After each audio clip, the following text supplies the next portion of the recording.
Hola a todos y bienvenidos a Money and Markets.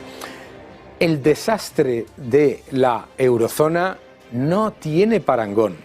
Es importante entender que los terribles datos económicos que está publicando la eurozona no son una casualidad. Desde luego no son infligidos por temas exógenos y tienen mucho de problemas creados por la propia eurozona. Vamos punto por punto.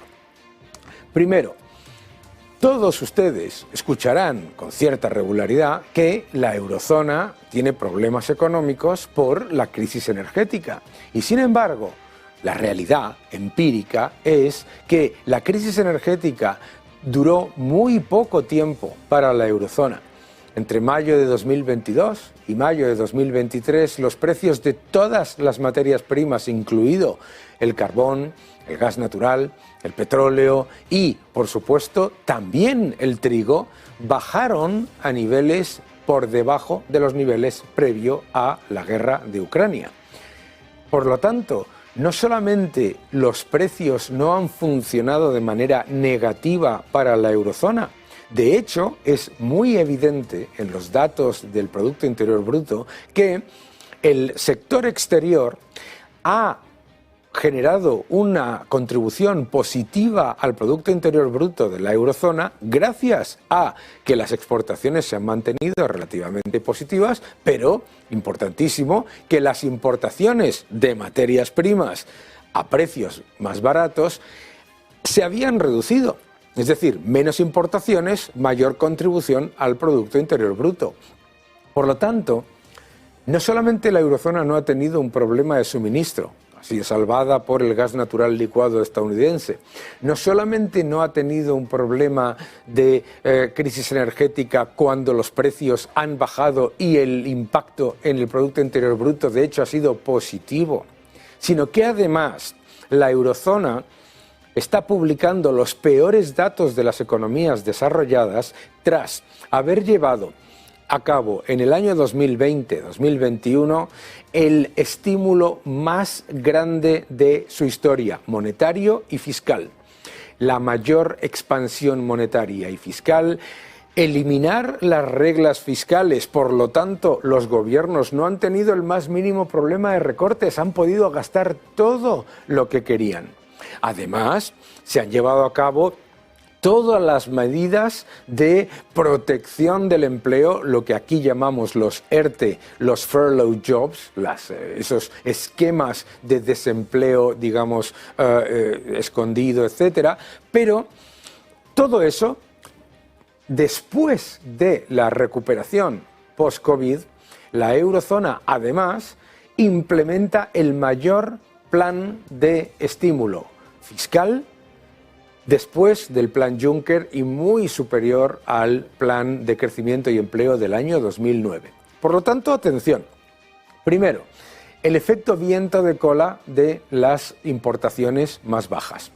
Dos, el efecto viento de cola de un Banco Central Europeo masivamente acomodaticio que todavía, mientras estamos hablando, implementa el mecanismo antifragmentación y mantiene una política extremadamente laxa. Ojo, el balance del Banco Central Europeo es el 50% del PIB de la eurozona, el de la Reserva Federal es el 30% del PIB de Estados Unidos.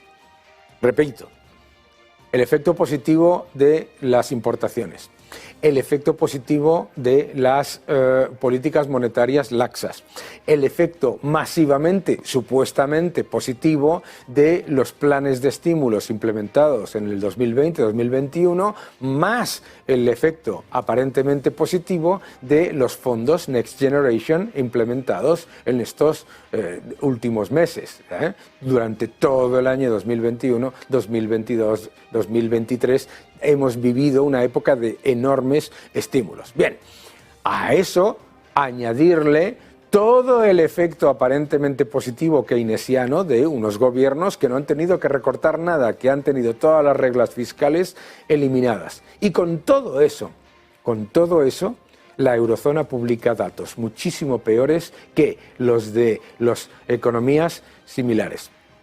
no es con todo eso, es por todo eso.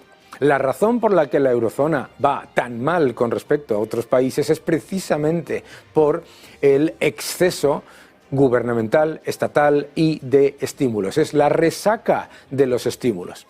Que la eurozona lleve más de 13 meses consecutivos en contracción del sector manufacturero no tiene absolutamente nada que ver con los problemas exógenos. Tiene que ver con una política energética completamente equivocada, en la que la eurozona no para de dispararse en el pie, eliminando nucleares, dependiendo más del carbón, poniendo muchos más trabas a la inversión en renovables y haciendo todavía más complicado en un escenario regulatorio que ya era una absoluta aberración. Pero es que además, en todo eso, nos ha salvado el sector servicios. Durante el año 2022 y principios del año 2023 el sector servicios funcionaba. Pero ¿qué es lo que ha pasado? Ya se ha consumido el ahorro de las familias, el turismo da de sí lo que da de sí y el sector servicios también está en contracción en la eurozona. La situación de la eurozona es absolutamente alucinante porque encima le van a echar la culpa al Banco Central Europeo por subir los tipos, cuando la razón por la que estamos donde estamos es, entre otras cosas, por haber tenido tipos de interés negativos durante un montón de tiempo. Los tipos de interés negativos, mis queridos amigos, son la destrucción del dinero y un incentivo masivo a subvencionar lo que no funciona y penalizar lo que sí funciona, eso sí, fiscalmente. El problema de la eurozona no es por factores exógenos. El problema de la eurozona es por una cuestión de generar incentivos perversos, completa y absolutamente destructivos de una economía orientada a generar una situación de mínimo común denominador en el que cada vez se convierte a los países en menos competitivos y menos relevantes. Los factores exógenos le han afectado de igual manera a todos los países de nuestro entorno. La eurozona va peor por culpa de la eurozona. Bienvenidos a Money and Markets. Hola a todos y bienvenidos de nuevo a Money and Markets. Hoy tengo el enorme placer de contar con uno de los mejores economistas, una persona que conoce mejor que nadie la empresa y además, bueno, buen amigo, Marcos de Quinto, ¿cómo estás? Muy bien, fenomenal, Dani. Qué bueno estar contigo y qué buen momento para hablar contigo, porque estamos en un momento en España absolutamente crucial y a mí me parece que es clave cómo lo explicas tú, lo que está ocurriendo, porque mucha gente está recibiendo el mensaje de que, bueno, lo que está ocurriendo ahora es simplemente una negociación con los partidos independentistas por los cuales, pues, oye, se le va a dar una amnistía que es más o menos como un indulto, y que gracias a ello se va a evitar que gobierne la derecha y además con eso vas a tener muchos más derechos. Sí, voy a decir algo que a lo mejor choca a la gente. Es que lo de la amnistía ya te diría que hasta es lo menos importante. Aquí lo grave es que estamos viviendo un autogolpe de Estado por parte de este gobierno. Es decir, nuestra democracia, igual que la de los países avanzados, pues bueno, pues se basa en la separación de poderes. Nunca hemos tenido un retroceso de nuestra democracia como el que tenemos en estos momentos. Porque, de hecho, el poder ejecutivo se ha hecho con el legislativo, es decir, la presidenta del Congreso no es un poder independiente, es como si fuera la secretaria personal de Sánchez. Han hecho además ahora un cambio con las personas que llevan los temas de la abogacía interna dentro del Congreso, para realmente manejar los tiempos, las agendas. La mesa la controlan totalmente. Han cerrado el Congreso durante unas semanas de manera inexplicable mientras el Senado estaba abierto. Es decir, se han hecho con el Poder Legislativo y además de alguna manera humillan constantemente al Poder Legislativo, pues gobernando por decreto ley, etcétera. Y por otra parte, el Poder Judicial en estos momentos está absolutamente asediado por todos los entes que están alrededor del Poder Judicial, desde el Tribunal Constitucional, que está a las órdenes de Pedro Sánchez, desde la Fiscalía del Estado, que nunca en la vida se había visto que una fiscalía, pues bueno, pudiera estar, que tiene que tener cierta independencia, pues bueno, que estuviera dirigida por una exministra de Sánchez, Sí. La Abogacía del Estado, es decir, realmente todo este tipo de cosas están haciendo que estamos presenciando realmente lo que es el nacimiento de una nueva dictadura, de un nuevo Frente Popular, comandado pues por esta persona. Nos queda pues la Sala Segunda del Tribunal Supremo y el Consejo General del Poder Judicial y la Corona. Pero prácticamente todo el resto de poderes en estos momentos descansan en una sola persona, en un autócrata que ya para colmo, pues bueno, pues decide enmendar a los jueces lo que los jueces han decidido y se salta la ley. Puede en estos momentos no ya indultar, es decir, por los temas políticos o equivocaciones, sino en estos momentos parece ser que en el paquete quieren incluir terroristas, que son los CDRs que estuvieron detenidos precisamente por delitos de terrorismo, estaban preparando bombas, quieren gente que en estos momentos ha robado por sentencia judicial, que no tenía nada que ver con la política, sino es dinero que han dado a amigos, como la señora Borràs, etcétera. Sí. Y todo eso, pues bueno, pues simplemente porque necesita unos votos, le dicen, oiga, pues mire, me va a perdonar todo este tipo de delitos y esta gente es capaz de perdonarlos. Por lo cual el Estado de Derecho termina ahí, independientemente de la amnistía. Y esto es lo que la gente no ve. Si la gente ve que, bueno, esto es un tema de buenismo, vamos a perdonarles, no. Es que no es un perdón la amnistía. Lo que es cambiar la carga de la prueba y convertir a los que respetaban la ley en delincuentes y a los delincuentes en héroes. Cuando se hace un acuerdo como el que se ha llegado entre el Partido Socialista y Esquerra Republicana, en el que se habla de literalmente, bueno, pues de deslegitimar, es la deslegitimación de las instituciones, porque si todo lo que ha ocurrido en los últimos años se tiene que completamente eliminar, me imagino que, claro, eso lo que está diciendo es ante el mundo que el Estado español es un Estado represor, ¿no? Exactamente, es un ataque absoluto a lo que ha sido la democracia y la Constitución. Es convertir a los jueces que detectaron los delitos y persiguieron esos delitos. Es convertirles en villanos, es convertir en villanos a los policías que por órdenes de esos jueces fueron a cumplir órdenes a Cataluña. Es convertir en villano a Felipe VI, a nuestro rey, que hizo el discurso que hizo en esos momentos. Es decir, toda esta gente pasan a convertirse en villanos y ellos pasan a convertirse en héroes. Pero además, como el delito deja de existir, ellos perfectamente pueden volverlo a cometer.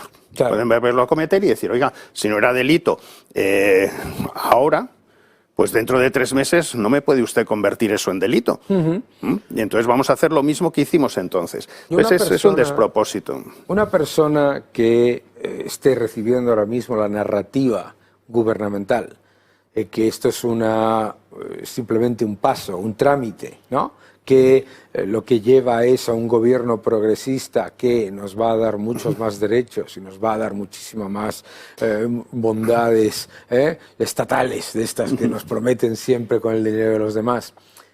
¿Tú qué le dirías? Bueno, pero primero que eso es absolutamente falso, porque si eso fuera cierto, porque es un tema pensado donde se ha dado cuenta que esa amnistía pues nos va a traer prosperidad y va a traer paz, etcétera, ¿por qué no lo dijeron hace 5 semanas o 6 semanas? ¿Por qué no lo incluyeron en el programa electoral y nos lo explicaban a todos los españoles? ¿Y por qué no lo incluyeron, por ejemplo, en el acuerdo entre el PSOE y Sumar? Por eso, no, ¿verdad? ¿No te parece interesante no lo incluyeron, que algo que se supone sí, que es tan importante? Pero ¿sabes por qué? Porque se han dado cuenta de que era muy importante después de las elecciones, cuando han sumado los votos y les faltaban 7. Claro. Entonces, de repente han dicho, eso es importantísimo.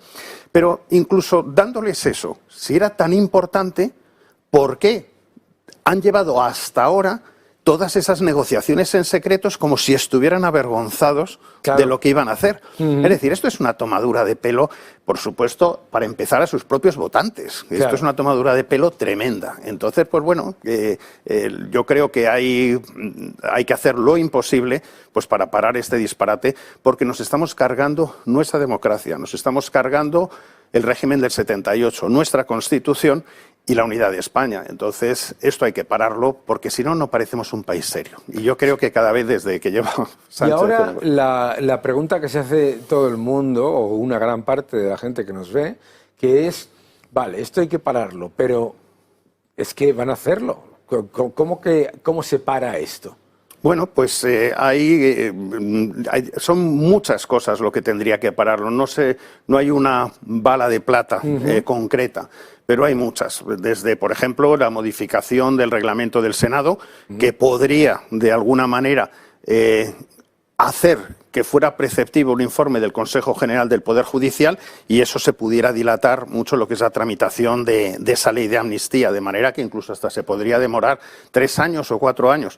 Pero demorar, es que yo creo que la gente, estoy de acuerdo en lo que está diciendo, en cualquier caso no parece que no va a ocurrir esa modificación del reglamento del Senado. No lo sé, depende, porque ahí hay mayoría del Partido Popular y perfectamente sí podría hacerlo. Pero hay también denuncias en estos momentos. Creo que en el día de hoy ha sido Dolors Montserrat que ha presentado en el Parlamento Europeo una denuncia. Yo creo que en el Parlamento Europeo el trabajo conjunto, tanto del Grupo Popular como del Grupo de Vox y el Grupo de Ciudadanos, que todavía existe allí, creo que sería muy importante porque tocan a 3 grupos distintos de las formaciones. También, por supuesto, yo creo que las movilizaciones son importantes. Las movilizaciones son importantes, no son scratches. Estas movilizaciones que se están produciendo en las sedes de los partidos no son scratches. Cuando estuvo Miguel Ángel Blanco secuestrado y posteriormente asesinado, la población, la gente, fue a las Herricotabernas, se reunió en torno a las Herricotabernas para protestar frente primero el secuestro y posteriormente el asesinato. Claro. Yo creo que si en estos momentos de alguna manera se está tratando de asesinar nuestra democracia, que menos que la gente, no de manera violenta, pero sí manifieste frente a las sedes del Partido Socialista, que es el que es director de orquesta de este asesinato de nuestra democracia, pues su malestar y su disgusto con ello. Y cuando ponemos todo eso y decimos, vale, pues la gente va a protestar, el Parlamento Europeo va a haber una moción, etcétera, etcétera, etcétera, yo creo que la pregunta continúa, ¿vale? Porque, vale, pero precisamente porque se ha demolido todos esos contrapesos en el poder legislativo, etcétera, va a salir adelante. Sí, pero yo te podría seguir dando una lista de cosas que a mí me gustaría que se produjeran. Mira, fíjate que este gobierno es el que ha llevado, bueno, ha sido el gobierno más catastrófico probablemente de todos los que hemos tenido en nuestra reciente democracia desde el año 78. Y sin embargo, es el único gobierno que no ha sufrido una huelga general.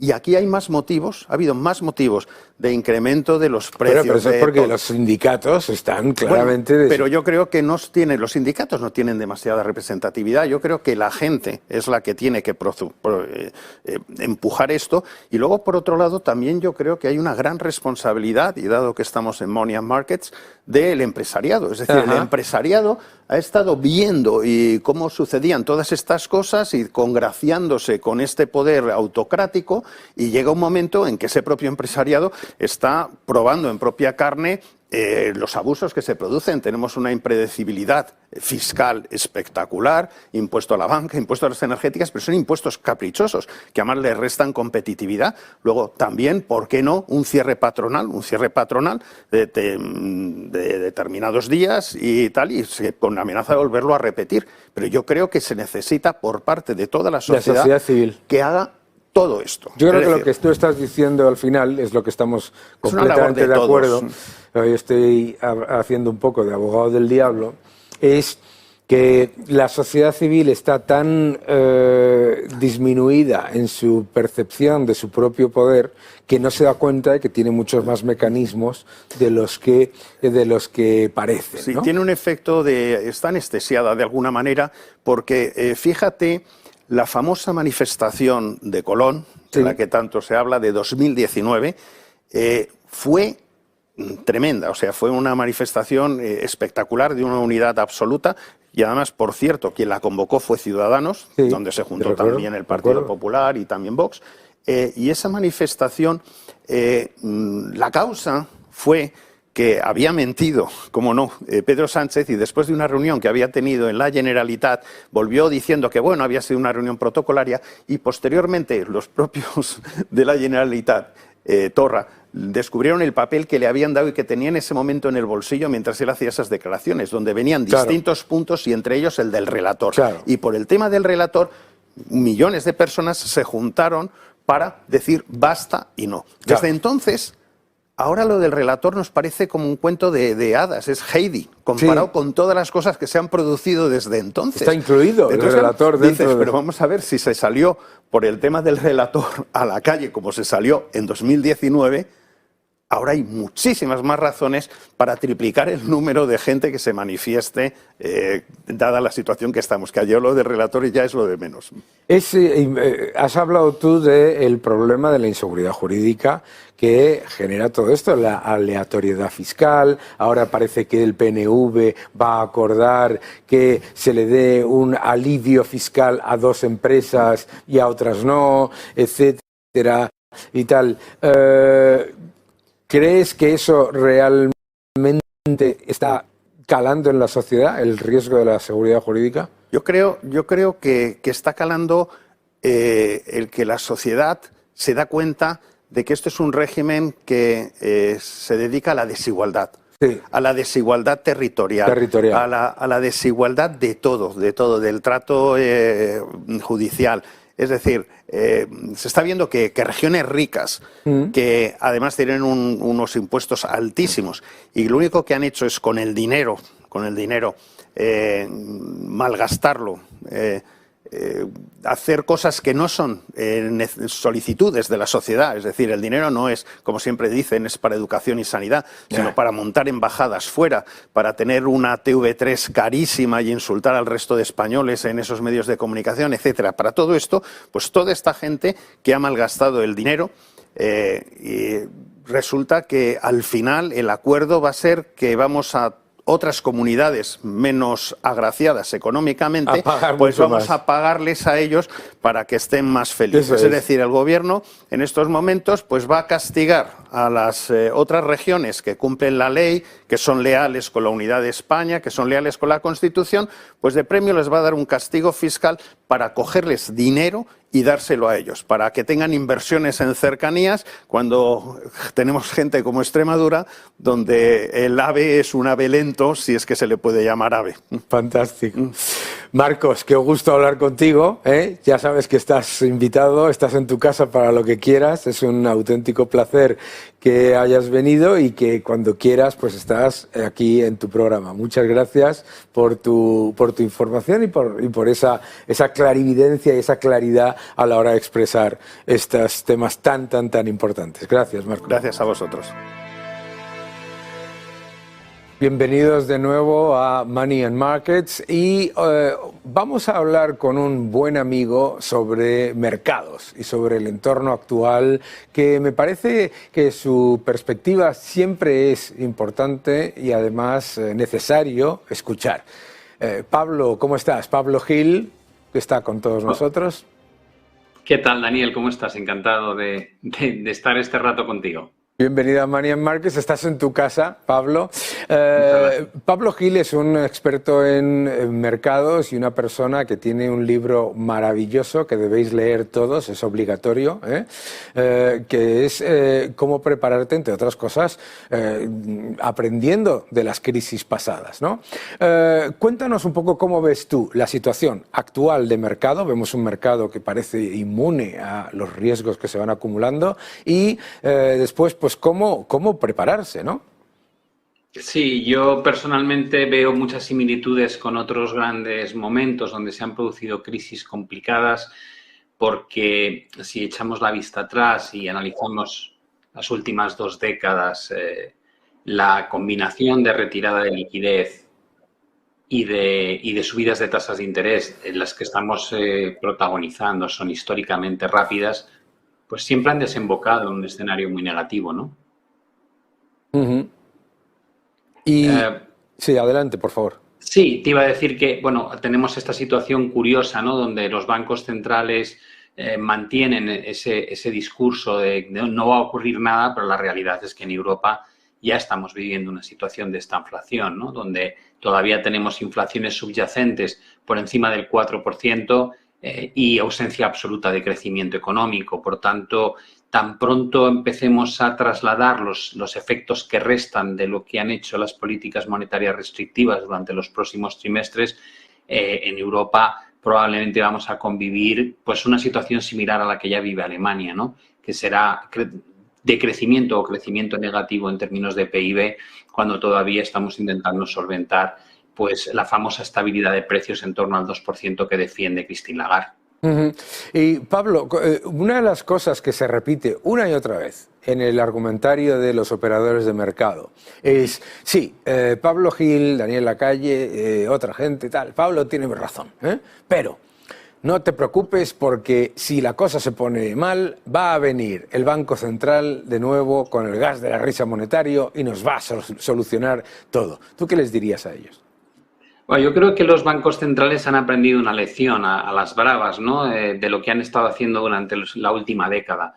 Si bien es cierto que cuando surgen las crisis tiene sentido el apoyar a la economía con políticas monetarias expansivas, la realidad es que hemos estado haciendo eso cuando no hacía falta. Hemos visto cómo desde el año 2015 el BCE mantenía programas de quantitative easing, ¿no? De estilo de la APP, cuando la economía estaba creciendo a tasas por encima del 2%, incluso rozamos crecimientos del 3%, y ahí teníamos al Banco Central Europeo comprando bonos de forma masiva, lo cual no tenía ni pies ni cabeza, generando bolsas de casi 18 billones de bonos en rentabilidades negativas que invitaban al endeudamiento en lugar de a la disciplina fiscal. Yo creo que les ha explotado el problema de la inflación en la cara, han tomado un poquito cuenta de que jugar con fuego a veces es peligroso, y si bien es cierto que cuando te planteas qué va a pasar si el mercado entra en una recesión profunda de nuevo, por supuesto que va a haber relajación monetaria, pero la pregunta es hasta qué medida realmente va a ser justificable volver a lo que teníamos. Yo creo que no, yo creo que un entorno de tipos cero, un QE ilimitado, es algo que se va a mirar con otros ojos a partir de ahora. Entonces sí tendremos ayuda, pero no sé si va a ser una ayuda a fondo perdido como la que hemos visto en anteriores crisis, y eso podría hacer que la salida de la crisis sea más lenta de lo que la gente cree. Claro, también pasa una cosa, que es que cuando el argumentario en el mercado es: bueno, hay que acumular riesgo, hay que tomar más exposición porque si la cosa va mal van a intervenir los bancos centrales, lo que suele obviar ese argumento, ¿verdad?, es uno, ¿cuándo? Y dos, ¿cómo? Es decir, claro, puede que sí, pero ¿hasta qué es lo que tiene que pasar en la economía para que los bancos centrales, que están en pérdidas todos, ¿verdad, Pablo? Que es que la gente se olvida de esto, que los bancos centrales están en pérdidas, para que los bancos centrales vengan y se pongan otra vez a inundarlo todo de liquidez y a bajar los tipos y poner los tipos negativos, que es lo que parece que le gusta a la gente, no entiendo por qué, por otro lado, pero claro, lo que no están explicando, si el argumentario bullish o positivo para el mercado es que los bancos centrales van a actuar, van a cambiar su política monetaria, es por qué lo harían, y si lo hacen es porque habría una enorme caída en la demanda agregada, que sería una depresión del sector privado, y por lo tanto te puedes pasar varios meses de malas noticias económicas antes de que los bancos centrales decidan revertir su política, ¿no?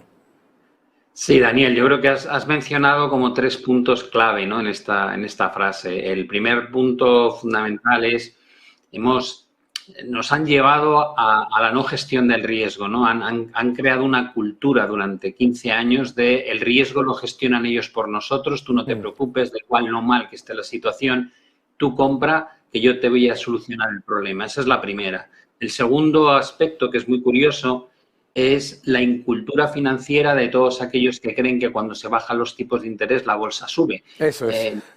2008 es un ejemplo increíble, ¿no? De 5,25 los tipos de interés en Estados Unidos al 0 y el S&P baja un 58%. En 2001-2002 tienes caídas desde más del 6% hasta el 1% de los tipos de interés, otra vez 500 y pico puntos básicos, y la bolsa, el S&P te baja un 50% y el Nasdaq un 82%. Por tanto, de la misma manera que las subidas de tasas de interés, sobre todo en las primeras fases del proceso expansivo, no causan deterioro o caídas en la bolsa, tenemos una situación similar cuando se produce el movimiento inverso. De hecho, una de las métricas que más utilizamos para, como catalizador cercano de cuándo puede haber un problema en términos de recesión es la desinversión de la curva, pero es que la desinversión de la curva de tipos se produce precisamente cuando la Fed cambia su política restrictiva por una política expansiva. Por tanto, vuelve a mostrarse el hecho de que la bajada de tipos no es la solución, es casi el problema, porque quiere decir que nos ha explotado ya en la cara y que no hemos visto venir, ¿no? Y ya el tercer punto sería cuando tú hablas de la contracción en demanda. Bueno, es que estamos teniendo ya un sector manufacturero que está cotizando como que estuviésemos en una clara recesión económica, al menos en Europa, ¿no? Y ahora estamos viendo cómo empieza a pinchar el sector servicios.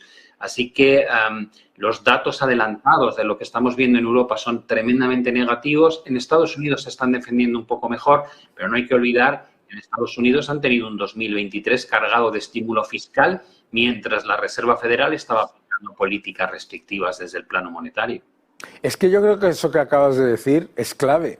Mucha gente no entiende que el efecto acumulativo que estamos viviendo ahora de una política fiscal mucho más expansiva, de hecho, una política fiscal completamente opuesta a la política monetaria, claro, no va a acompañar en un periodo de corrección. A mí lo que me interesaría aquí es tener un poco tu idea de, en ese entorno, cómo debe el inversor protegerse o buscar oportunidades. Mira, yo creo que de la misma manera que se puede debatir hasta la saciedad si la estrategia de DCA, ¿no? de estar comprando o promediando tus compras a lo largo del tiempo en la bolsa es correcta o es incorrecta, yo creo que en el mercado de renta fija no existe esa opción. El mercado de renta fija es más discontinuo, te ofrece ventanas de oportunidad, en mi opinión, que luego se cierran, y lo hemos visto, durante 15 años no había opciones de comprar bonos porque la rentabilidad que ofrecían era paupérrima. Entonces, para mí, la posibilidad en un momento dado de empezar a poner en cartera inversiones con un perfil de riesgo más bajo en renta fija, con rentabilidades del entorno del 4% o superior, me parece muy interesante.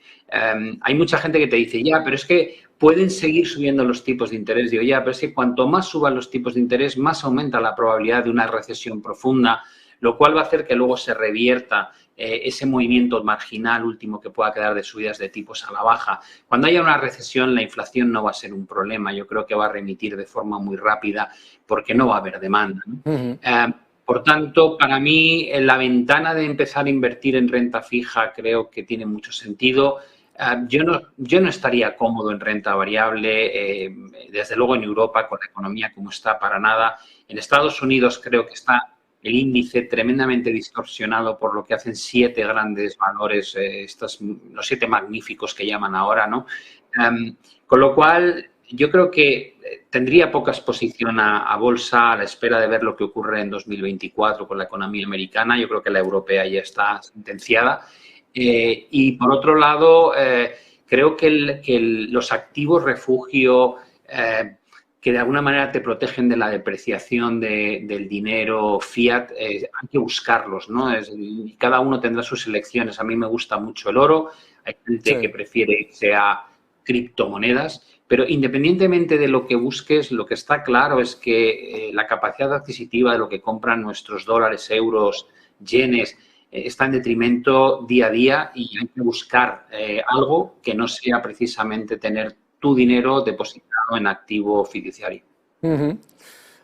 Bueno, claramente son alternativas importantes a la hora de buscar una protección ante un escenario que claramente es de acumulación de riesgo y en el que el mercado, pues no es que no esté reaccionando, porque sí, como tú bien dices, pues en el S&P 500 493 valores lo están haciendo muy mal, ¿no? Y lo mismo ocurre en muchas bolsas europeas. Pablo, qué gusto estar charlando contigo, nos pasaríamos horas. Recuérdanos la editorial y tu libro, que lo tiene que comprar todo el mundo, obligatorio. Ya saben que están ustedes obligados a comprarlo y a leerlo. Pues mira, está publicado en Deusto y se llama Aprendiendo de las crisis anteriores para invertir con éxito en el futuro. Pues es un repaso a lo que nos ha ocurrido en nuestra historia económica y aprender un poco de eso que hemos vivido, ¿no? Un libro estupendo que tuve la oportunidad de presentar, no se lo pierdan. Y Pablo, ya sabes, estás en tu casa. Gracias por venir a Money and Markets y hasta pronto. Muchísimas gracias, Daniel. Un placer. Muy buenas, Daniel. Hoy para Money and Markets y para todos los espectadores de tu programa traigo un tema que seguro que te va a encantar. Va dedicado a tu amigo y mi amigo, el ministro José Luis Escrivá. Vamos a tener un poquito de cuidado porque lo mismo después de ver este vídeo te pega una llamada y nos castiga sin recreo a los dos. El ministro Escrivá llegó al gobierno con el áurea de que era uno de los grandes gestores que iba a tener este grupo que nos lleva gobernando 5 años. Bien, hoy voy a analizar los 5 años de gestión del ministro. Cuando él llegó, la deuda de la Seguridad Social era de 48.000 millones de euros. Ha pasado a casi 7.000 millones de euros en 5 años de extraordinaria gestión. Es decir, él solito ha necesitado endeudar en 71.000 millones de euros a la Seguridad Social. Pero no queda aquí la cosa, no. Espera, es que todos los años, para poder evitar que la Seguridad Social quebrase, dejase de pagar las pensiones y todo lo que paga y a todos los trabajadores del organismo, ha necesitado nada más y nada menos que en estos 5 años transferir 178.000 millones de euros. No me he equivocado, no. Repito, 178.000 millones de euros que sumados a los 71.000 millones de deuda dan 249.000 millones de euros que se ha gastado más de lo que ha ingresado. Vamos, 250 millones de euros, casi nada. Bueno, pero no termina aquí. La cosa es que además cada año ha ido generando déficit, ha ido dejando, además de necesitar endeudarse y necesitar transferir estos 170 y tantos mil millones de euros, ha necesitado contabilizar 71.000 millones de déficit. Vamos, es un auténtico mago de las finanzas. Yo sé que esto le va a doler mucho, y más para un personaje que se postula como futuro gobernador del Banco de España. Y por eso creo que es muy importante que todos los espectadores de Money and Market sepan su incapacidad de gestión que ha realizado durante estos 5 años. O sea que con esto te lo dejo aquí. Yo simplemente te diría, apaga el teléfono cuando termines de emitir el programa, porque te va a llamar seguro después de ver este vídeo. Nos vemos la semana que viene. Bienvenidos de nuevo a Money and Markets y vamos a ver en 5 minutos los gráficos de la semana. El primero, muy importante. Los datos de empleo de Estados Unidos ya muestran la ralentización muy importante de la economía.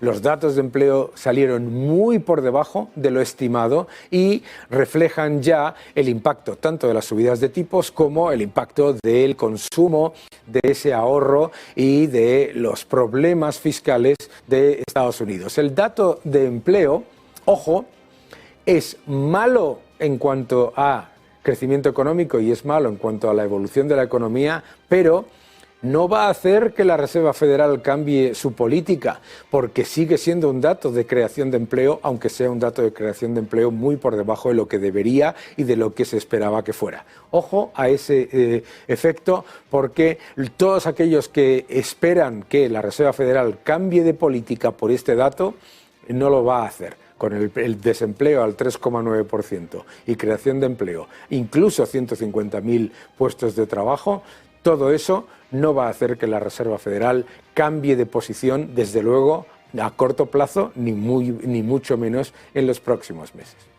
Vamos al siguiente gráfico que nos explica la idea esta, estamos hablando todos los días en los operadores de mercado sobre la política monetaria contractiva. ¿Qué contractiva es la política monetaria? Aquí se muestra claramente que el balance de la Reserva Federal efectivamente se ha reducido, claro, han vencido un montón de bonos y de activos ligados a hipotecas que estaban en su balance y se ha ido reduciendo, efectivamente, pero se ha reducido mucho menos de todo lo que aumentó masivamente en el periodo anterior. Por lo tanto, no estamos hablando de una política realmente contractiva. De hecho, el balance de la Reserva Federal se ha reducido menos, igual que el del Banco Central Europeo, se ha reducido menos de lo que se anunció que se iba a reducir. Es decir, va a caer este año alrededor de un 50% menos de lo que debería haberse reducido ese balance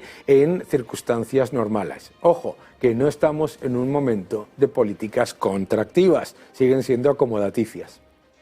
Vamos al siguiente gráfico y aquí es muy evidente, porque en la eurozona nos dicen que es que el Banco Central Europeo lleva políticas muy restrictivas. Este es el balance del Banco Central Europeo, cortesía de Bloomberg en blanco, que lo que muestra es que se ha reducido, pero fundamentalmente por el efecto del euro contra el dólar. Es decir, se ha reducido porque han vencido algunos bonos, ¿de acuerdo? Pero es que se ha reducido fundamentalmente porque el euro ha perdido valor contra el dólar. Y como el balance se publica con respecto al Producto Interior Bruto en dólares, ¿de acuerdo? Pues obviamente eso tiene un impacto pues, relevante. Pero en cualquier caso, lo que nos muestra de verdad este gráfico es que la política del Banco Central Europeo es la de tener un balance mucho más grande que el de la Reserva Federal. Pesa el 50% del Producto Interior Bruto de la eurozona, mientras que el de la Reserva Federal pesa un 30%. Por lo tanto, contractivo un poquito, pero ojo, que mira de dónde venimos. Estamos muy lejos de lo que se llama normalizar. Vamos al siguiente gráfico. En este gráfico también lo que nos muestra es que uno de los elementos de preocupación del mercado es la ralentización de China. Pero la ralentización de China funciona para la eurozona en positivo. ¿Por qué? Porque la eurozona se beneficia mucho más de que China importe menos materias primas y los precios de las materias primas sean relativamente más bajos y por lo tanto las importaciones de la eurozona sean menores que de las exportaciones. ¿De acuerdo? En cualquier caso, la realidad de China es que está haciéndolo bastante mejor de lo que se temía en un entorno complicado, incuestionablemente, una ralentización significativa, pero bastante mejor de lo que se esperaba y bastante mejor que la eurozona, desde luego. Pero obviamente no podemos ignorar el efecto que va a llevar bastantes meses de, bueno, pues reorientar la economía. Por lo tanto, hemos visto una China que va un poco mejor, pero no en crecimiento robusto, y desde luego una eurozona que va muchísimo peor en un entorno monetario que no es restrictivo, que es acomodaticio. Gracias por defender la libertad y nos vemos la semana que viene.